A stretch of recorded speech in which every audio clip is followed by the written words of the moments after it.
من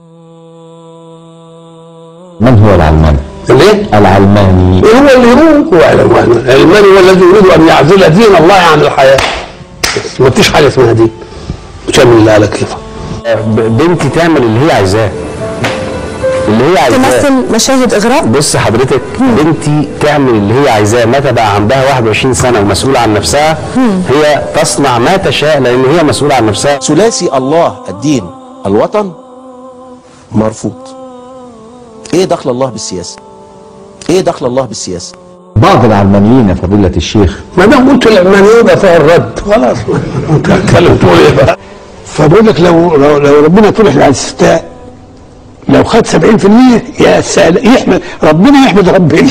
I call on Morsi to appear on television to address the nation to announce that he's open to national dialogue. Who said that? Dr. El-Baradei, you said that, and you said it on Wednesday, and the very next day, that's exactly what President Morsi did, went on national television and called for a national dialogue about the Constitution, but you refused to go. You didn't take that outstretched hand. Why not? We are at a crossing the road. Either we are going a secular country, لكني أشاهد ناس في كثير من المجالات متمسك بدينه ويقول أنا علماني. ما كذب ولا تحصل. ده ضد الدين ألف مرة، ويعمل ولا يشوف لاعب متدين. دول جهلة ولا بيفهموا في دين ولا أي حاجة، وقاعدين عامل لنا زي كفار قريش. هم دول كفار قريش، مش العكس. عمرنا ما سمعنا كلمة تحرش جنسي إلا عندما تغطت المرأة في مصر. هؤلاء أسرفوا على نفسهم ويريدون أن تكون قضية الدين كلها قضية كذب، لأن لو كانت صدق هيروحوا في داهية. بتحب الست تبقى لابسة عريان مثلا، ولا تبقى لابسة حشمة، ولا إيه؟ هي حرة، اللي يعجبها تلبسه. في مفاتن عندها بتفرجها للناس، هي حرة. ربنا مديها نعمة مش بخيلة بيها، بتفرجها للناس. يا أخي بس قلة أدب.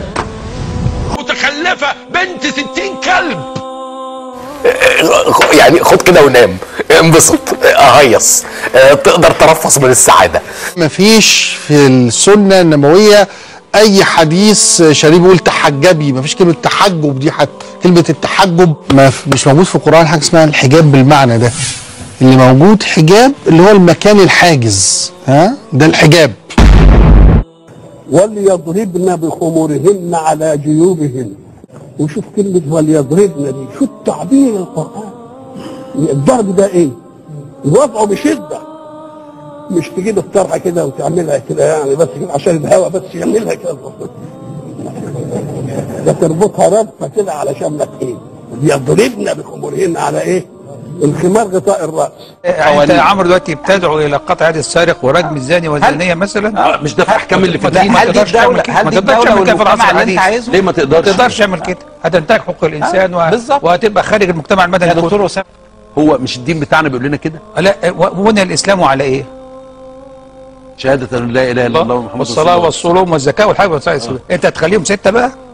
هو ده الاسلام. لا، ما في احكام في الاسلام. أيوة بعد كده دي مالهاش علاقه بالدين الاسلامي. ليها حاجه ثانيه خالص. ليها حاجه ثانيه خالص. وان الذين يحاولون ان يقصروا الاسلام على الشعائر المعروفه والاركان الخمسه يريدون ان يعزلوا الاسلام عن حركه الحياه لصالح له. حاضر. يعني انت شايف تعظيم الاختيار موافق؟